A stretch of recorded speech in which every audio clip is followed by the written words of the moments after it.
Assalamualaikum warahmatullahi wabarakatuh. Perkenalkan, saya Hikmatus Soliha. Dalam video kali ini saya akan memaparkan mengenai ruang lingkup berita. Yang pertama, definisi berita. Langsung saja.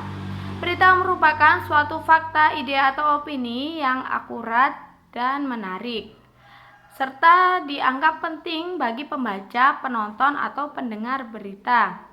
Dalam pengertian lain, berita merupakan suatu cerita atau keterangan sebuah peristiwa yang hangat.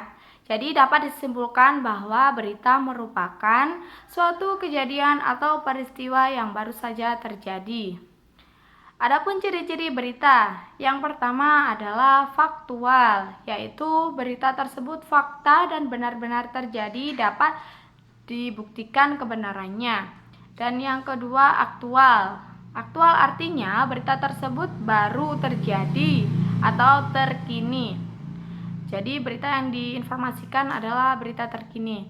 Dan yang selanjutnya, unik dan menarik. Hal ini untuk menimbulkan ketertarikan masyarakat terhadap berita tersebut dan memberikan pengaruh bagi kepentingan masyarakat banyak. Selanjutnya, objektif, berdasarkan fakta dan tidak dibuat-buat oleh pengarang atau penyebar berita tersebut, dan terdapat waktu dan tempat kronologi kejadian peristiwa. Dan yang terakhir, menggunakan bahasa yang baku, mudah dipahami, serta jelas dan komunikatif. Nah, yang selanjutnya ada unsur daya ketertarikan berita. Yang pertama, ketermasaan atau ketepatan waktu. Sebuah berita sangat terikat oleh waktu, maka semakin aktual berita yang dibawakan, maka semakin tinggi pula nilai berita itu sendiri. Yang kedua, kedekatan. Ada dua pendekatan di sini. Yang pertama, pendekatan geografis. Semakin dekat peristiwa yang terjadi dengan khalayak, maka peristiwa tersebut akan semakin menarik untuk dibaca. Dan yang kedua, pendekatan psikologis. Hal ini berkaitan tentang kebutuhan, pikiran, serta perasaan dan kewajiban bagi seseorang untuk membaca berita tersebut. Dan yang ketiga yaitu pertentangan. Suatu pergejolakan memang menimbulkan perhatian bagi masyarakat untuk membaca berita tersebut. Dan yang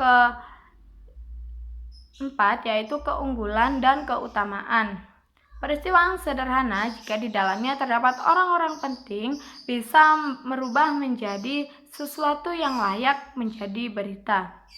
Dan yang kelima, konsekuensi dan pengaruh. Berita ditentukan juga oleh pengaruh akibat dampak yang ditimbulkan terhadap masyarakat luas. Dan yang terakhir, minat insani. Suatu berita atau peristiwa bisa sangat bernilai jika mampu menyentuh perasaan kemanusiaan bagi orang yang melihat berita tersebut. Kemudian yang selanjutnya, teknik penulisan naskah radio dan televisi. Yang pertama, penulisan nama. Gunakan nama lengkap pada bagian awal dan nama panggilan pada kalimat selanjutnya. Dan yang kedua, jabatan atau nama jabatan. Jadi dalam penulisannya harus menerangkan jabatan terlebih dahulu sebelum nama. Dan yang ketiga, hindari kalimat langsung. Kemudian hindari penulisan simbol dan menggunakan tanda baca yang benar. Penulisan angka 1 sampai dengan 11 itu menggunakan huruf. Jadi dituliskan, bukan angka. Dan yang terakhir, gunakan bahasa baku, jelas dan mudah dipahami. Dan yang selanjutnya, menulis berita. Ada 3 bagian dalam menulis berita. Yang pertama, kepala berita, badan berita, dan ekor berita.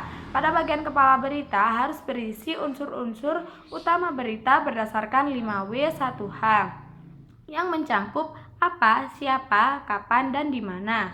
Kemudian badan berita yang berisi tentang mengapa atau bagaimana berita tersebut dapat terjadi. Dijelaskan secara lengkap dan rinci. Dan yang terakhir, bagian ekor bisa berisi konteks tambahan seperti sejarah sebelum kejadian yang dilaporkan dan sebagainya. Itu dia tadi pembahasan yang dapat saya sampaikan mengenai ruang lingkup berita. Semoga video yang saya bagikan ini bermanfaat bagi kita semua. Sekian dari saya. Wassalamualaikum warahmatullahi wabarakatuh.